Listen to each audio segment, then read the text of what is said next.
Oke baik, selamat pagi anak-anak. Kembali lagi kita pembelajaran kita fisika. Ini masih kita lanjutkan tentang vektor ya, masih tentang vektor, penjumlahan vektor masih. Ya, sebelumnya kita sudah belajar tentang penjumlahan vektor secara poligon dan jejar genjang. Sekarang kita akan membahas penjumlahan vektor secara analitik ya, metode analitik. Oke, komite dasar ini menerapkan prinsip penjumlahan vektor. Tujuan kita harus bisa menganalisis penjumlahan vektor nanti melalui metode analitis ya. Oke, bagaimana metode analitis ini? Oke, metode analitis adalah metode yang dilakukan dengan menguraikan terlebih dahulu sebuah vektor menjadi komponen-komponen vektor tegak lurus sumbu koordinat, yaitu komponen-komponen pada sumbu X dan sumbu Y. Maksudnya begini nak, ya. Contoh tadi ini vektor P ini gambarnya ini ada vektor P dengan sudut alfa. Ini ya, di fisika ini vektor ini harus kita uraikan. Kita uraikan dia pertama terhadap sumbu X ya.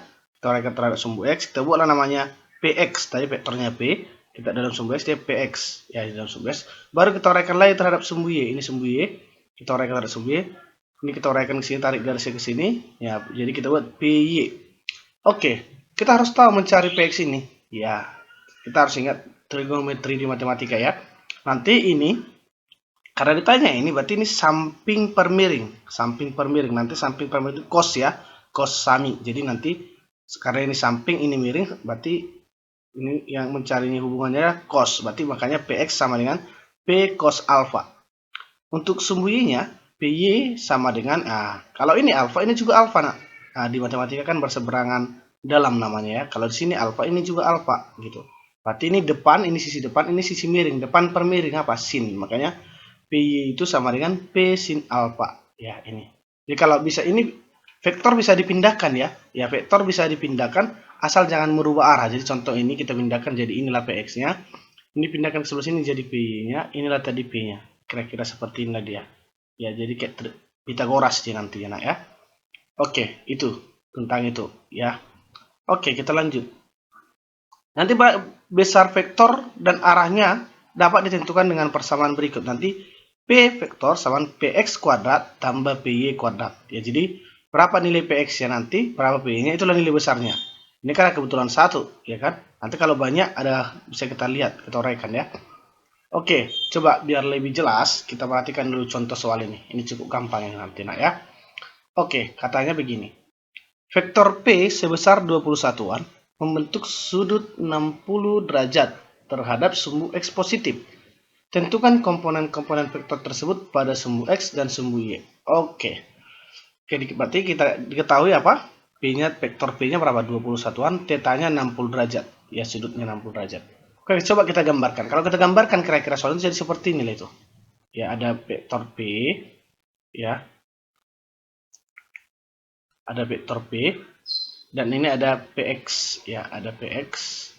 Ya, kita urai ini 60 derajat tadi katanya. Uraikanlah sini. Baru sini ada Py. Ya, ini yang kita cari. Px dan Py. Jadi kalau kita lihat ini kan samping per miring, berarti apa? Cos ya. Maka Px sama dengan P cos 60. Cos 60 berapa kemarin? Setengah ya. Berarti 20 kali setengah berapa? 10 satuan. Gitu dia. Sekarang untuk Py-nya. Py komponen terhadap sumbu Y, Py sama dengan P sin 60 ya. P-nya berapa tadi? 20. Ya, sinus 60 berapa? Setengah akar 3. Berarti 20 kali setengah akar 3 berapa? 10 akar 3. Jadi, komponen P tersebut pada sumbu X dan sumbu Y adalah Px-nya berapa tadi? 10 satuan dan P-nya 10 akar 3. Kira-kira demikian ya nak ya untuk contoh soal yang pertama. Bapak harap bisa dipahami ya. Nah, cukup gampang itu ya. Oke, kita lanjut berikutnya. Oke, kita lanjut. Itu tadi kalau dia satu aja ya. Nanti untuk memahami lebih lanjut tentang itu, coba nanti untuk menguji pemahamanmu tentang soal tadi, coba kerjakan ini sama nanti dengan contoh soal itu ya. Ini cukup sama dengan contoh soal itu, nanti coba kerjakan ini. Ini persis dengan contoh soal, hanya angka doang ya. Oke. Berikutnya untuk contoh soal yang kedua. Ini kalau tadi kan itu kalau satu vektor. Bagaimana nanti kalau dia ada 3 vektor? Ada vektor F1, F2, F3. Kalau tadi kan satu mah gampang. Oke. Kalau dia nanti ada 3 vektor seperti ini, ada ini F1, F2, F3, kamu harus apakan dulu dia, uraikan. Berarti yang miring, mana yang miring? Cari yang miring. Kalau ini kan udah jelas di sumbu X, berarti nggak usah diluruskan lagi. Jadi fisika nggak suka yang miring-miring, ya. Berarti ini yang miring mana ini? Ini. Kita uraikan dia nanti terhadap sumbu X. Berarti nanti di sini ada F2Y, di sini nanti ada F2X. Ini juga nanti ada F3X, baru F3Y. Kita uraikan seperti itu. Oke, kita lihat soal ini. Pada gambar di atas, hitunglah besar resultan dari 3 buah gaya tersebut.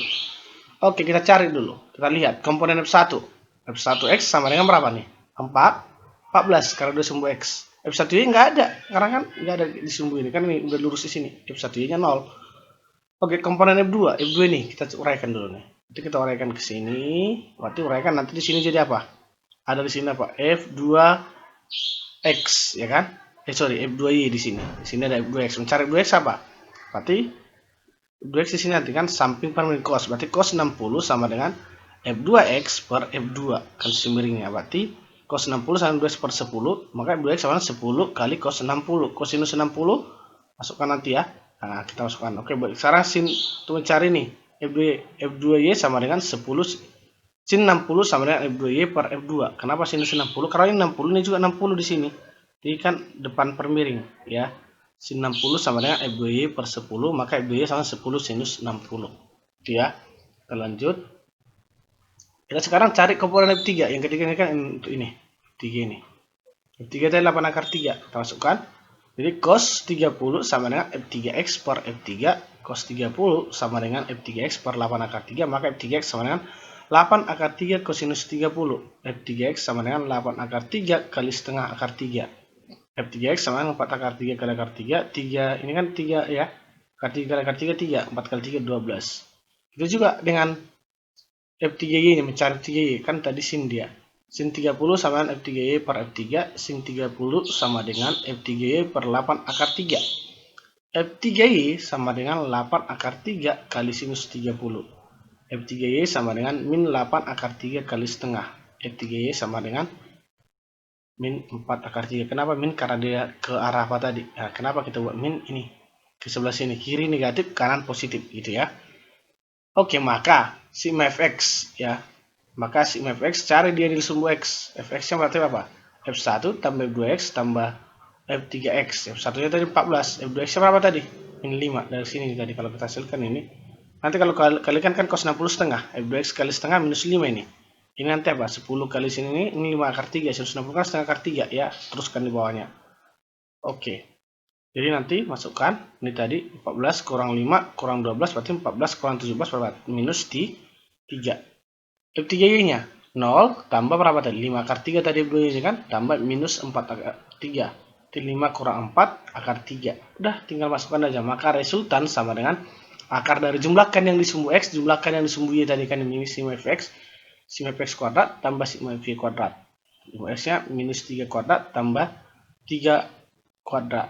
3 akar 2 kuadrat ya kan? Akar 3 kuadrat ya kan? Ini sorry ya, bukan akar 3 kuadrat harusnya nih.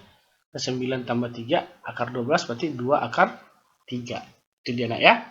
Oke. Itu dia. Jadi coba diulang-ulangi nanti biar lebih paham. Ada kurang jelas boleh tanya nanti di komentar ya. Oke, biar lebih paham, ini hampir sama dengan cara yang tadi. Untuk menguji pemahamanmu, ini kerjakan ya soal latihan kedua ini. Ya, jadi ada 3 vektor nih. Ada vektor ini satu lagi, ini satu lagi. Ya, caranya hampir sama. Itu ya.